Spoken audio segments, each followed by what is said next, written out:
자, 이제 2021년도 마지막 주가 되었습니다. 52주 가운데 51주가 지나고 이제 마지막 주인데 뭐 특별히 의미를 부여한다면 마지막이라는 거, 우리가 마지막을 준비하면서 매듭을 잘 짓자는 그런 주제를 가지고 12월 한 달 말씀을 계속 묵상하고 있습니다. 그래서 끝이 좋은 사람, 어떤 사람이 있을까, 성경을 읽으시면서 또 하나님께서 말씀 중에 어떤 사람이 있을까를 계속 고민하면서 말씀을 준비합니다. 오늘은 이 베드로와 요한의 삶을 같이 한번 묵상하기를 바라는 것입니다. 우리 끝이 좋은 사람 가운데 베드로와 요한이 오늘 주제의 사람인데요, 저는 그렇게 생각합니다. 가장 아름다운 인생이 누군가를 이야기한다면 바로 예수 그리스도이죠. 예수 그리스도가 가장 아름다운 인생입니다. 그런 삶을 우리에게 모범으로 보여주셨죠. 여러분, 그래서 가장 선하시고 가장 아름다우시고 가장 의로우신 분이 바로 예수 그리스도입니다. 성경에서 가장 아름답다, 좋다는 선이라고 하는 것은 그래서 사람에게서 발견되는 게 아니라 예수에게서 발견되는 의미입니다. 성경에서 말하는 선이라는 것은 예수님에게서만 발견되는 거예요. 사람에게는 선한 게 없습니다. 우리가 이제 착한 거, 좋은 거, 선한 거 그러면 다 우리 사람들의 모습에서 이제 찾는데, 성경에서 말하는 선이라고 하는 것은 예수 그리스도이고요, 그 가운데 십자가입니다. 그래서 선한 것, 좋은 것 그러면 여러분, 신약 성경에서는 대부분 예수 그리스도의 십자가를 의미하는 것이라고 봐도 무방합니다. 가장 아름다운 거, 가장 좋은 거 예수 그리스도입니다. 예수님을 품은 자가 가장 아름다운 것입니다. 예수님을 소유하고 예수님처럼 살려고 애쓰는 분이 가장 좋은 것입니다. 할렐루야. 정말 그렇습니다. 오늘 베드로와 요한은 이제 그런 사람인데요, 오늘 이 베드로와 요한이 어떤 인생이었고 왜 그의 인생이 아름다운지를 좀 같이 나누겠습니다. 사도행전을 딱 피시면요, 1장, 2장, 3장이 진행이 되는데, 이 사도행전 같은 경우는 초대교회에 어떤 모습으로 성장하고 태동하고 성장하는지 또 부흥하는지를 잘 보여주는 이 교회의 역사서라고 해도 과언이 아니죠. 1장을 딱 여시면 예수님이 승천하시고 12 제자가 완벽하게 다시 이루어지는 것을 기점으로 해서 2장에 넘어가시면 성령 강림 사건을 통해서 초대교회가 어떻게 태동하고 어떻게 성장하는지 과정을 좀 보여주고 있습니다. 여러분, 그러면 3장에 가면 어떤 내용이 나올까요? 3장에 가면 그보다도 훨씬 더 포괄적이고 원대하고 위대한 교회의 사건들이 나올 것 같은데, 3장을 딱 피시자마자 나오는 게 바로 나면서부터 걷지 못하던 한 사람의 이야기, 그가 일어나서 걸었다는 사건이 기록되어 있습니다. 조금 의외죠. 조금 더 웅장하고 그런 건 줄 알았는데, 이 나면서 걷지 못하던 한 거지, 이 거지가 베드로와 요한을 만나서 일어난 사건들을 적고 있는 것입니다. 그래서 이제 일으켜 세웠죠. 도대체 이 사건은 무엇을 의미하는 걸까요? 이 교회의 태동과 성장의 과정 속에서 이 사도행전 3장은 무엇을 얘기하려고 하는 걸까요? 어떤 분이 그거 기적이지 않습니까? 그러니까 초대교회와 성도의 모습은 기적을 바탕으로 하는 것이라고 이야기하는 게 아닐까요? 이렇게 해석하시는 분도 있습니다. 뭐 그럴 수도 있다고 생각이 됩니다. 이 초대교회 공동체가 탄생하게 되었는데 이 3장에 이 엄청난 사도들의 기적이 나타나기 때문에 그거다 이렇게 이야기할 수도 있겠습니다만은, 자, 오늘 베드로와 요한을 묵상하시면서 정말 이 사건이 무엇을 의미하는지를 같이 나누시기를 원합니다. 먼저 이 성전 미문에 앉아있던 구걸하던 이 나면서부터 걷지 못하던 이 거지, 이 사람은 누구일까를 먼저 한번 같이 나누겠습니다. 어떤 사람일까요? 이 사람을 한번 정의해 본다면 어떻게 정의할 수 있을까요? 뭐 여러 가지로 정의할 수 있지 않습니까? 근데 제가 성경 말씀 보면서 몇 가지를 한번 이렇게 이 사람의 정의를 한번 해봤는데, 첫째는요, 소망 없는 자입니다. 걷지 못하기 때문에 뭐 활동을 할 수 없으니까 그저 하루하루 구걸하면서 사는 사람인데 무슨 소망이 있었겠어요? 그러면 소망이 없다 보니까 이 사람이 갖고 있는 이 소망이라는 건 그냥 이거 하루하루 먹고 사는 거예요. 이게 뭘 먹을까, 뭘 입을까 이것만 생각하는 사람이 이 거지의 정의입니다. 그래서 이 거지의 관심사는 늘 이 땅에 있는 거예요. 매일 땅만 보고 살아요. 걷질 못하니까, 뛰지를 못하니까 저 매일 관심사가 뭘 먹지? 매일 이 생각만 하고 있는 거예요. 모든 관심사가 땅입니다. 여러분, 그렇기 때문에 하늘에 속한 것이 뭔지 이런 거에 관심이 별로 없어요. 그게 바로 나면서부터 걷지 못하던 이 거지의 정입니다. 그가 바로 그런 사람이에요. 근데 더 중요한 정의가 하나 있는데 그게 뭐냐면 오늘 성경 말씀에 나와 있듯이 성전의 미문에 앉아 있는 사람, 성전 문에 두는 사람이에요. 다시 말해서 성전 안으로 들어갈 수 없는 인생입니다. 더 정확한 정의죠. 그 당시에 불구자나 거지는 성전 안으로 못 들어갔어요. 그래서 성전 바깥에서 성전과 멀리 떨어진 건 아닌데 성전 그 바로 바깥에서 성전 안에는 못 들어가고 매일 거기에 앉아서 이제 구걸하는 것입니다. 이게 그 사람의 정의예요. 성전 안으로 들어가지 못하는 사람. 다시 말하면 하나님께 구하지 못하고 사람들에게 구하는 인생입니다. 그게 바로 그분의 정의예요. 하나님께 구해야 되는데 성전에는 못 들어가니까 매일 사람들에게 구걸하는 그런 사람인 것입니다. 저는 이 설교문을 쓰다가 딱 보니까 이렇게 정의를 내리다 보니까 그게 저인 거예요. 매일 사람들 바라보고 매일 뭐 먹을까 생각하고 내가 거지야? 이렇게 생각할 수 있는데 딱 그 모습이 정의가 딱 저인 거예요. 매일 땅에 있는 거 생각하고 하늘에 있는 거는 생각할 겨를도 없어요. 그런 게 어디냐고 자꾸 얘기하고 매일 사람들에게 의지하고 바라보고 근데 성전에 못 들어와요. 여기 들어왔잖아요. 이게 들어온 거 아니에요.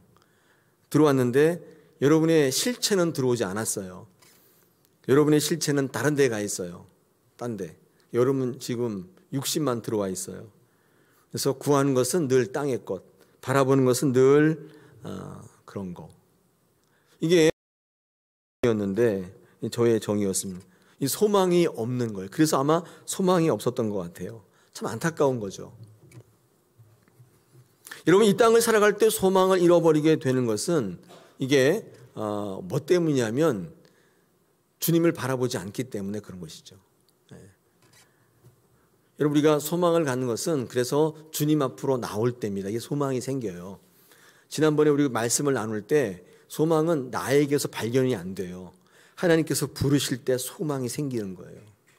그 부르심에 응답하면 소망이 생겨요. 정말 그렇습니다.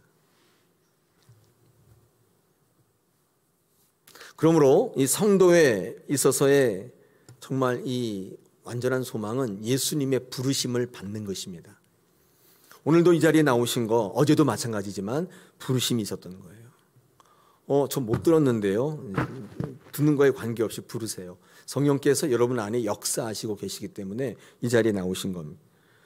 그러므로 성도의 문제는 이 부르심이 있는가의 문제이고 그 하나님의 부르심으로 인하여 주시는 소망, 이 소망이 있다면 하나님께서 권세를 주시죠. 권세를 주시고 그 권세로 살아가게 하시는데 그게 있고 없고의 차이인 거예요. 여러분 이 권세라는 단어가 이 헬라어로 엑수시아라는 단어인데 이 단어가 두 개가 합해진 단어거든요. 에크라는 단어하고 우시아 이 두 개가 합해진 건데 에크는 아시죠? 몸으로부터 이렇게 밖으로부터 이런 몸으로부터란 뜻이고 이 우시아라는 뜻이 뭐냐면 제가 찾아보니까 본질 이렇게 되어 있더라고요. 본질. 여러분 우리가 갖고 있는 권세라는 게 뭐냐면 정의는 본질로부터 나오는 그 어떤 겁니다. 우리가 예수님의 권세를 가지고 있다고 한다면 그건 어떤 거냐면 예수님으로부터 본질로부터 나오는 그 어떤 거가 예수님의 권세예요. 우리의 삶에 나타나는 어떤 게 아니라 예수님께 집중하고 그분을 알아가기 위해서 본질에 집중할 때 나오는 힘이 바로 권세예요. 우리 성도의 유일한 능력, 우리 성도의 유일한 실력이라는 게 뭐냐면 주님께 집중할 때, 주님께 나아갈 때, 주님의 본질을 알아갈 때 얻는 힘인 거예요. 이게 권세예요. 이 권세로 살아가게 되면 소망이 있고 이 소망 가운데 나가게 되는데 이 소망이 여러분은 결과적으로 하나님 앞까지 끝까지 달려가도록 만드는 힘이 되는 것입니다. 여러분, 이 거지, 성전 미문에 앉아있던 이 거지는 이 소망이 없었는데 왜 그런가 하면 성전 문 앞에 앉아 있었어요. 성전 안으로 들어가지를 못했어요. 이게 안타까운 것입니다. 여러분, 그런 소망 없는 제가 그 거짓뿐인가요? 혹시 저와 여러분의 모습은 아닌가 한번 돌아보기를 원합니다. 여러분, 그래서 교회는 이 현실적인 어려움을 이해해 주는 것으로 끝나는 게 아니라 이 성도들이 영적인 권세를 회복할 수 있도록 자꾸 불러야 되는 거예요. 부르지 않는 교회는 사실 성도들이 권세가 없어요. 주님께 부르심을 받지를 못하는데 여러분, 소망이 어떻게 생겨요? 여러분이 어떤 계획을 한다고 소망이 생기는 게 아니잖아요. 부르셔야 돼요. 교회는 말씀을 통하여 여러분을 부르고 하나님께서 여러분에게 허락하신 삶의 자리를 통해서 그 삶의 자리에서 하나님께 뜻이 무엇인지를 자꾸 부르고 불러내야 되는 것입니다. 이러면서 교회도 에클레시아예요. 불러내는 것입니다. 여러분의 의지를 가지고 여러분의 길을 가도록 버려두는 것이 아니라 자꾸 불러내는 것입니다. 그게 바로 교회이고 그게 성도들에게 주신 영적 권세라는 사실입니다. 할렐루야. 여러분, 성전 문 밖에 앉아 계시지 마세요. 성전으로 들어오셔야 돼요. 할렐루야. 네, 들어오십시오. 이 시간 들어오세요.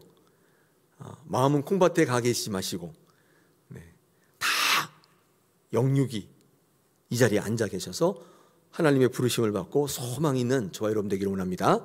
자, 그렇다면 이 베드로와 요한이 또 등장하는데 왜 그들의 삶이 이렇게 아름답다고 얘기하는 걸까? 아까 제가 설교 초반에 말씀드렸듯이 이 베드로와 요한이 예수님을 품고 있는 자이기 때문에 가장 아름답고 가장 좋은 그런 모형입니다.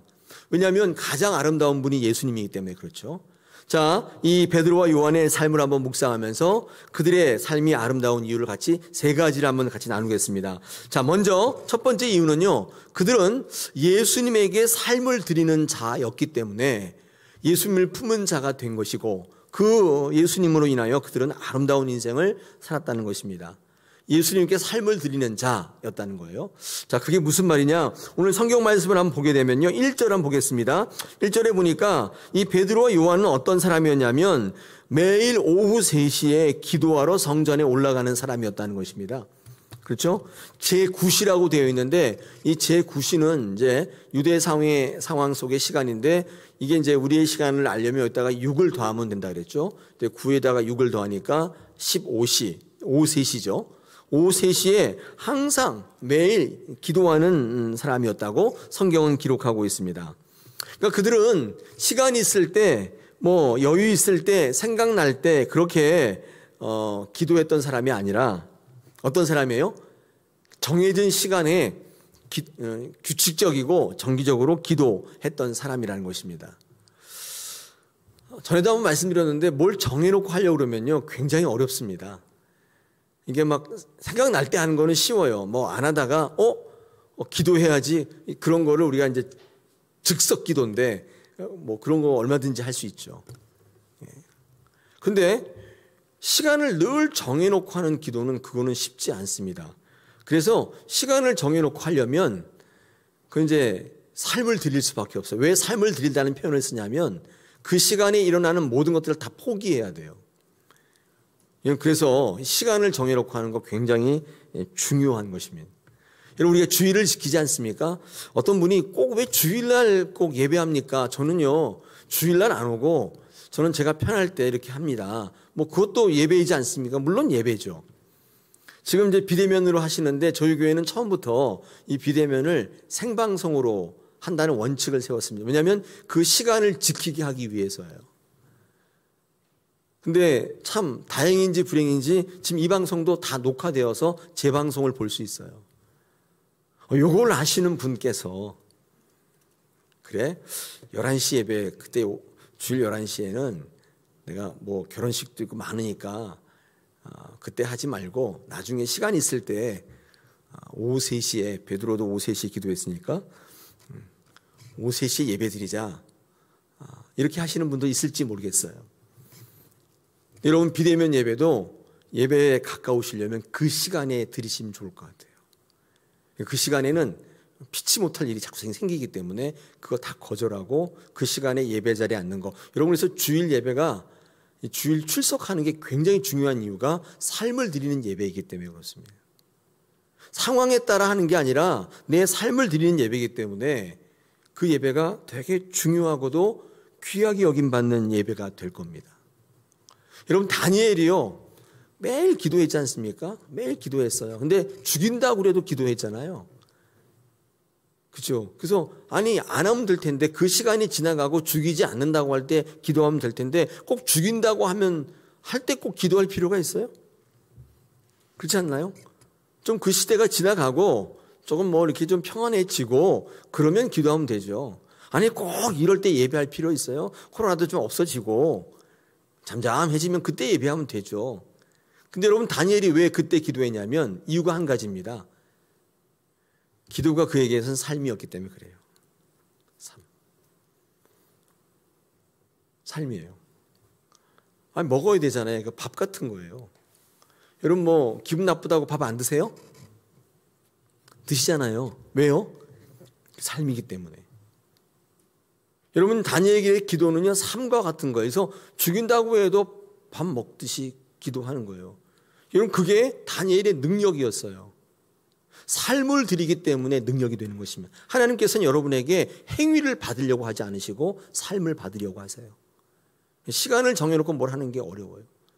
삶을 드려야 되기 때문에. 제 동생이 44살에 돌아갔습니다. 젊을 때 돌아갔죠. 지금은 그때의 슬픔도 기억도 안 납니다. 근데 그때는 죽을 것 같았어요. 그래서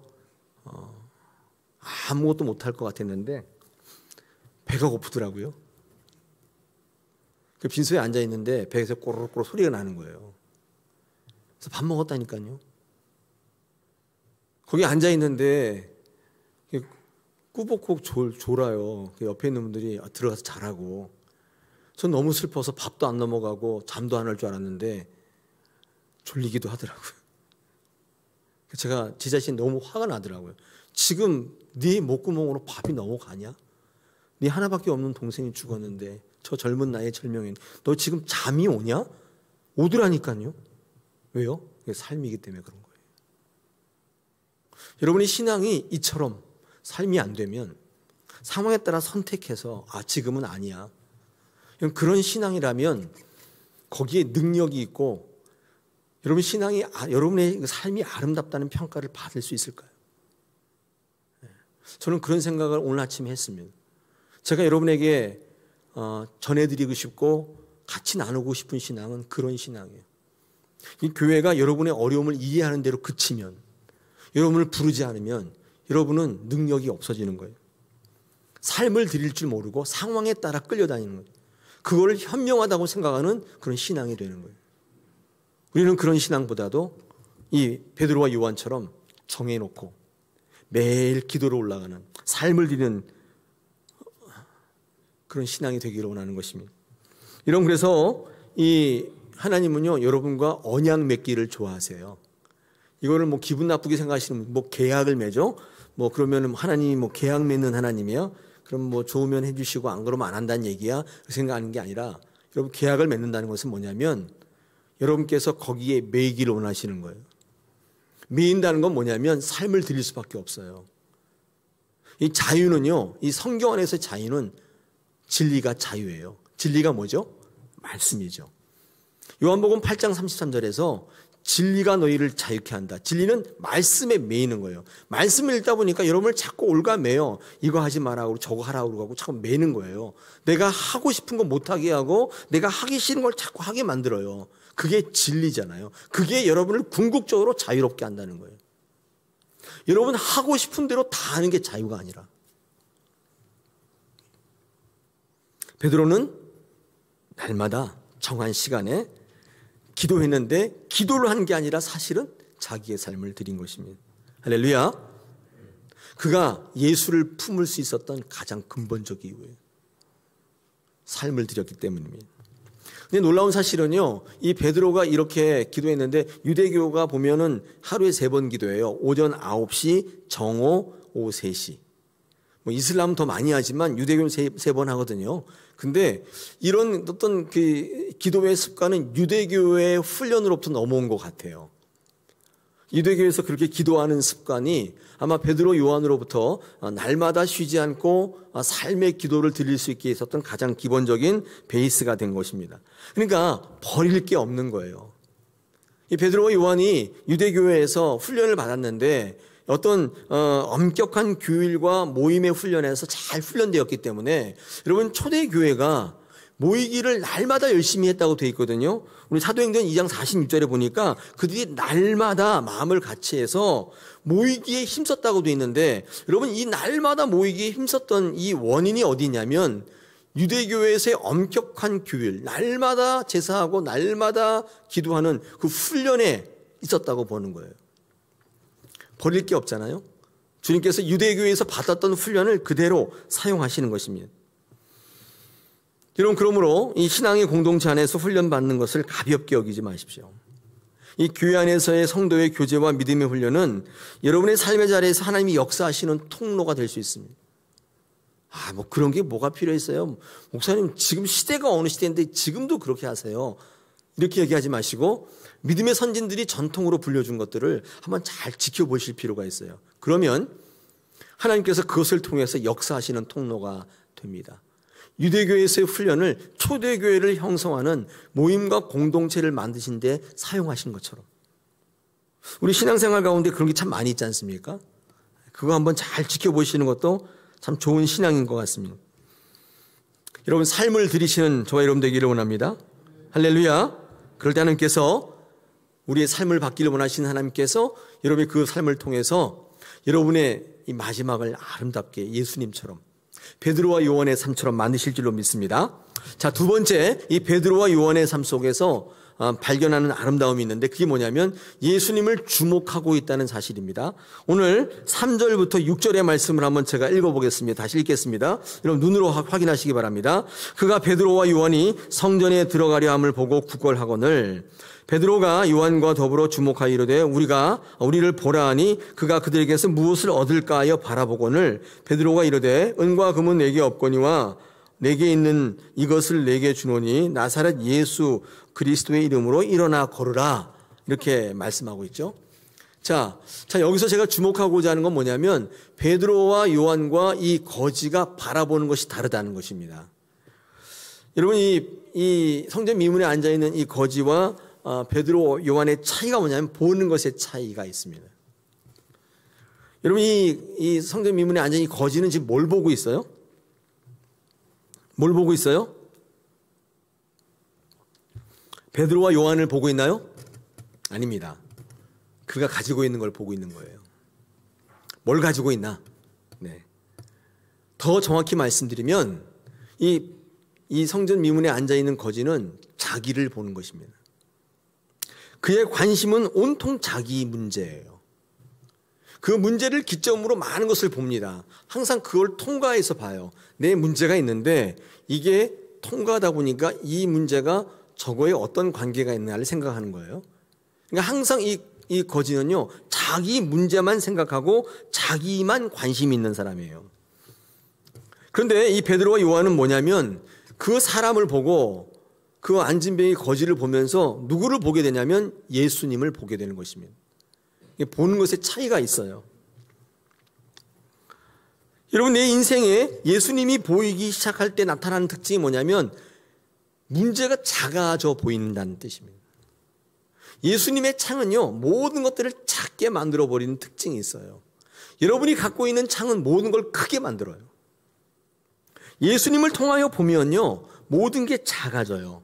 왜냐하면 예수님이라고 하는 그 존재의 창이 강력하기 때문에 그 창을 거치게 되면 다 작아져 보이는데 그 창이 없으면 그 문제가 엄청 커져 보이는 거예요. 여러분 그래서 성령의 충만의 역사라는 게 뭐냐면 성령이 우리 안에 임하면 내 안에 예수님이 크게 보이고 내 주변에 있는 모든 문제들이 작게 보이는 거예요. 이게 성령 충만의 역사예요. 어떻게 보는가의 차이가 있어요. 그게 베드로와 요한이냐 아니면 그 거지냐 두 개를 결정짓는 분기점이에요. 여러분 뭘 보세요? 어떤 문제를 보면 항상 그 문제가 보이세요? 문제가 굉장히 커져 보이는 거예요. 근데 어떤 분은 어떤 문제가 있으면 항상 예수님을 보는 거예요. 그래서 문제가 작아져요. 그래서 아무것도 아닌 것처럼 그냥 넘어가요. 근데 어떤 분은 똑같은 문제라도 굉장히 크게 여기고 그 때문에 고민하고 시름시름 앓고 그래요. 뭔가를 보는가의 차이예요. 무엇을 보는가의 차이예요. 모든 문제 속에서 예수님을 보시는 눈을 갖게 되시길 축복합니다. 할렐루야. 어떤 문제가 있잖아요. 그러면 예수님을 통해서 보는 거예요. 그러면 문제가 작아져. 아무것도 아닌 것처럼 돼버려요. 근데 그게 없으면 너무 큰 거예요. 그것 때문에 죽게 생긴 거예요.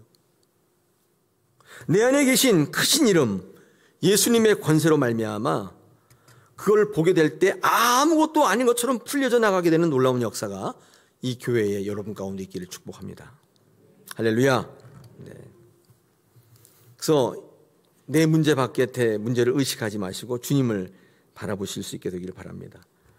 그래서 예수님이 보이는 게 모든 문제 속에 보는 게 가장 큰 기적이에요. 그게 가장 큰 기적이에요. 전에 우리 안에 있는 그릇을 키우자는 얘기를 했잖아요. 그래서 이 컵이 되지 말고 호수가 되자 그런 말씀했는데 이 컵 있잖아요. 컵에다가 여러분 정말 소금을 이만큼 한번 뿌려보세요. 막 소금이 넘치도록. 이게 물도 별로 없는데 한 마셔보면 거의 그냥 토할 수준이에요. 못 먹죠. 근데 여러분 그 똑같은 소금을 호수에다 던지면 맛도 못 느껴요. 짠맛도 없어요. 여러분 고난이 문제가 아니라 우리가 갖고 있는 이 그릇의 차이인데 여러분 이 그릇이라는 게 뭐냐면 주님을 바라볼 수 있는가의 문제인 거예요. 하나님을 바라보면 그릇이 커지잖아요. 하나님의 크기로 살아갈 수 있어요. 여러분 거기다가 아무리 소금을 뿌려봐야 티도 안 나요. 신음소리도 없어요. 근데 하나님으로 보지 않고 좁은 그릇을 갖고 있는 자기 그릇으로 살아가는 분들한테 고난은 죽을 맛인 거예요. 죽을 맛이에요. 여러분 이 베드로와 요한이 아름다운 인생이었던 거는 그 문제를 바라보면서 주님을 보고 있다는 점입니다. 멋지지 않습니까? 여러분 코로나 심각하잖아요. 여러분 주님을 보셔야 돼요. 그걸 하니까 막 다들 코로나 걸릴 수도 있고 안 걸릴 수도 있는데 우리의 삶 속에 살아가는 자녀의 삶 속에 코로나를 주셨다면 그 주님의 뜻을 보실 수 있어야 되는데 상황에 끌려다니는 거예요. 끌려다니면서 예배도 안 하고 떠나고 그것은 지는 것입니다. 그것은 스스로 자기의 그릇으로 코로나 아니라 그 어떤 게 와도 고생인 삶이 돼요. 그러나 그것을 보면서 하나님을 예수님을 보게 된다면 아무것도 아닌 것들. 저는 한국교회가 지금 가장 심각한 게 예배라고 봅니다. 예배가 왜곡되어 있거나 없어지고 있어요. 왜곡된다는 건 뭐냐면 자기가 만족하는 예배를 드려요. 기쁜 예배, 흥분된 예배, 자기의 기분을 업시키는 예배. 그런 예배를 드리고 있고 또 예배가 없어져요. 여러분 그래서 코로나가 왔다고 보는데 이 코로나 때문에 예배를 공식적으로 안 드릴 수 있게 됐어요. 그때 많은 사람들이 이 코로나를 통해서 예수님을 본다면 그때 예배가 정말 좋았어. 예배라는 그렇게 하는 거지. 내가 다 준비하고 또 기대하고 애써서 지팡이 짚고 가서 거기서 앉아서 또는 장사도 못하고 가서 그때 내 삶의 문제들이 생각나서 눈물이 나고 하나님의 말씀이 내 심부를 찌르기 때문에 회개가 되고 눈물이 나고 그게 예배였지. 예배가 갈망이 살아나는 거예요. 여러분 코로나를 보고서 예수님을 볼 수 있다면 되려 예배가 갱신되면서 여러분의 삶이 일어나는 놀라운 계기가 돼요. 그게 축복의 통로가 될 수 있어요. 저는 코로나 보면서 그런 생각을 많이 해요. 저게 우리를 죽이는 걸까? 저 우리를 죽이려고 하는 걸까? 하나님께서 사랑하는 자녀들에게 눈에 왜 눈물을 흘리게 하실까? 그런 생각을 하게 되는 것입니다. 사랑하는 여러분, 베드로 요한처럼 어떤 문제를 주님을 보셔야 돼요. 문제를 보는 게 아니라 주님을 보실 수 있기를 원합니다. 아름다운 인생이 되는 것입니다. 마지막 세 번째 있습니다. 그건 뭐냐면 이 베드로 요한이 아름다운 인생이었던 이유는 예수님의 이름을 선포하고 있다는 것입니다. 이게 굉장히 중요한 이유예요. 결정적 이유예요. 그가 아름다운 인생이고 끝이 좋은 사람이었던 이유 중에 하나가 바로 예수 그리스도의 이름을 선포하고 있다는 것입니다. 여러분, 기적이 나타났어요. 안진뱅이가 일어났어요. 여러분, 그 문장은, 그 성경은 기적을 전하려는 게 아니에요. 초대교회가 역사가, 초대의 교회의 역사가 또 성도가 모든 행사가 기적으로 말미암아 되는 것이다. 그게 능력이다. 그런 말을 하는 게 아니라 예수 그리스도의 이름을 선포하는 게 교회의 능력이라고 말씀하고 있는 거예요. 그 말씀을 하고 있는 거예요. 많은 사람들이 잘못 알고 있어요. 기적이 나타나서 안진뱅이 일어나고 뭐가 되고 뭐가 잘못 일어나고 뭐가 생기고 했기 때문에 교회가 성도가 사도가 그래야 된다고 얘기하지만 여러분, 정말 아름다운 사도는 예수 이름을 선포하는 것입니다. 그걸 전하는 거예요. 그때 놀라운 일이 일어나는데 여러분이 알고 있는 그 기적은 결과일 뿐이에요. 나타나는 현상일 뿐이라고요. 오늘 이 성경 본문이 우리에게 전하는 가장 아름다운 삶은 예수 이름을 선포하는 것입니다. 선포해야 돼요. 선포하니까 어떤 일이 일어나요? 결코 가능성체로의 일이 일어나는 것입니다. 여러분, 그 사건을 보면서 많은 사람들이 저 사람이 일어났네가 아니라 예수님의 이름이 선포됐네를 기억하는 것입니다. 여러분, 이 사도 베드로와 요한은요, 그것을 강조하고 있습니다. 여러분, 오늘 성경 말씀 10절에 보니까 많은 사람들이 놀라잖아요. 놀랐죠? 그죠? 놀라게 여기며 놀랐다. 놀라는 게 여러 번 반복되고 있어요. 여러분, 그런데 오늘 본문 읽지 않았지만 11절부터 쭉 읽어보시면요. 11절에 그 나은 사람이 그 성전 미문에 앉아있던 거지가 딱 낳고 나니까 누구를 붙잡아요? 베드로와 요한을 붙잡더라고요. 그리고 많은 사람들, 여러분 12절 보십시오. 12절에 뭐라고 되어 있냐면 많은 사람들이 누구를 주목했어요? 이 사람을 걷게 한 것처럼 왜 우리를 주목하느냐라고 얘기했던 걸 보니까 많은 사람들이 누구를 주목한 거예요? 베드로와 요한을 주목한 거예요. 이야, 저 사람 기똥찬데 능력 있는데 신통한데 그 사람을 주목했는데 여러분 16절 가시면 베드로와 요한이 뭘 강조하고 있습니까? 그 이름을 믿음으로 그 이름이 너희가 보고 아는 이 사람을 성하게 하였나니 예수로 말미암아 난 믿음이 너희 모든 사람 앞에서 이같이 완전히 낫게 했다. 지금 기적을 설명하는 게 아니라 뭘 설명하고 있어요? 예수님을 설명하고 있는 거예요. 예수 이름을 설명하고 있는 거예요. 성경은 뭘 강조해요? 기적을 강조하는 게 아니에요. 예수 이름을 강조하고 있다고요. 기적을 목적 삼는 게 아니라 예수님을 목적을 삼고 있는 것입니다. 예수의 이름을 선포하고 있습니다. 여러분, 그럴 때 어떤 일이 벌어지는가? 베드로와 요한만 아름다운 인생으로 끝나는 게 아닙니다. 여러분, 이 성전 미문에 앉아있던 이 거지가 어떻게 됐습니까? 1절을 보시면, 아니 1절이 아니라 몇 절이죠? 네, 우리 10절, 10절, 아니 8절 한번 읽어보겠습니다. 시작. 뛰어 서서 걸으며 그들과 함께 성전으로 들어가면서 걷기도 하고 뛰기도 하며 하나님을 찬송했다고 되어 있습니다. 여러분, 여기서 이 거지가 어떻게 됐다고요? 네? 어떻게 됐다고요? 네. 성전으로 들어갔다. 네. 만년 성전 문 앞에 앉아있던 인생이었어요. 하나님께 구하지 못하고 매일 사람에게 떨어지는 것만 구하며 살았던 인생이 아름다운 인생이 되었는데 그게 뭐냐면 성전 안으로 뛰어들어가는 인생이 된 거예요. 더 이상 그는 성전 문 앞에 앉아있지 않게 되었습니다. 그 성전 안으로 들어가게 되었어요. 여러분, 하나님은 거지가 걷게 되는 걸 원하지만, 여러분의 모든 문제들이 해결되기를 원하지만, 정말 원하는 것은 여러분이 성전 안으로 들어오는 것을 원하세요. 하나님, 예수의 이름이 선포될 때 분명히 그렇게 되는 거예요. 여러분이 모든 문제가 다 해결되기를 원하시지만 정말 원하시는 것은 여러분 성전 안으로 들어오시는 거예요. 할렐루야. 우리 가운데 성전문 앞에 매일 앉아있는 분이 있어요. 여기 안 들어와요. 들어올까 말까 매일 이래요. 보이세요? 그런 게 있다고요.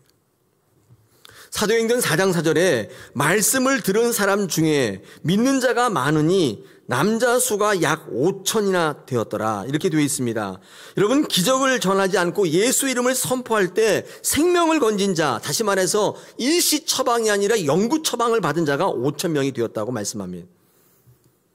우리 문제가 해결되는 것은 일시적인 처방이에요. 그러나 말씀을 통해서 바뀌는 것은 영구 처방이에요. 바뀌지 않는 것입니다.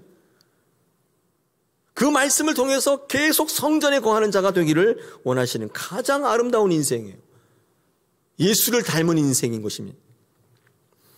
정말 베드로와 요한의 삶이 아름다웠던 이유는 걷기도 하고 뛸 수도 있게 만드는 능력의 그 이유도 있지만은 더 중요한 이유는 성전 눈앞에 더 이상 앉아있지 않게 만든 거예요. 성전 안으로 인도하는 인생이었기 때문에 그렇습니다. 가장 아름다운 인생인 거예요. 삶을 변화시키는 가장 강력한 이름, 예수. 가장 아름다운 이름, 능력 있는 이름, 예수. 그 예수의 이름을 선포하는 자가 가장 좋은 인생인 것입니다. 할렐루야. 1년 다 갔습니다. 52주 설교했습니다. 제가 어제 쭉 어떤 설교했나를 쭉 보면서 참 감회가 새로웠습니다.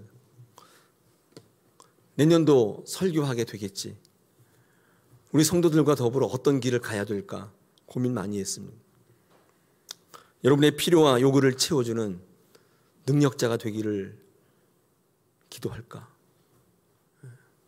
병든 성도를 보면 병을 낫게 해달라고 붙잡고 기도하며 안진병이 일어나듯이 그 능력을 선포할 수 있도록 능력 달라고 기도할까? 5만 가지 생각을 다 했습니다. 여러분, 오늘 이 베드로 요한이 능력이 있었던 거, 아름다웠던 거 기억하십시오. 여러분, 그게 정말 아름다운 인생이에요. 삶을 드리십시오. 행위를 드리지 마세요. 좀 이따가 제가 이제 재직 임명할 텐데 삶을 드리십시오. 그 일이 아무리 작은 일이라도 복의 통로가 되는 거예요. 그리고 여기 하나님 앞에 나갈 때 정말 그 자원하고 순종하는 마음으로 나가셔야 되는데 그 이름을 선포하고 또 주님 앞에 나갈 때 하나님께서 주시는 능력을 가지고 잘 감당할 수 있도록 기도하고 또 주님께서 여러분에게 원하시는 삶의 자리에서 문제를 자꾸 보지 마시고 주님을 발견하고 아무것도 아닌 것처럼 이겨내시는 그런 귀한 인생 되시길 축복합니다. 우리 성전 바깥에 앉아 계시는 많은 분들을 죽기로 인도하는 아름다운 인생 되시기를 마지막으로 아울러 축복합니다. 할렐루야.